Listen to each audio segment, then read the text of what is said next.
second half of the magic, where it's really going to pop, is when we see what happens after I send that mail out of Mailchimp. Cazoomi, when the next time the sync runs, it's going to come back to Salesforce and it's going to create a campaign record and use the native campaign object. And it's going to create campaign numbers for each and every one of my group members that received that email.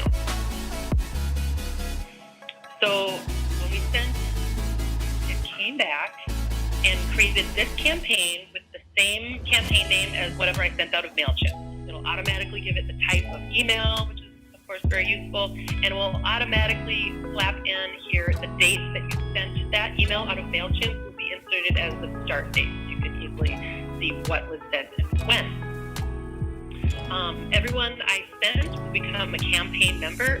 This is in Salesforce Lightning. It gives you this cool little pie chart, but we might want to actually see the people.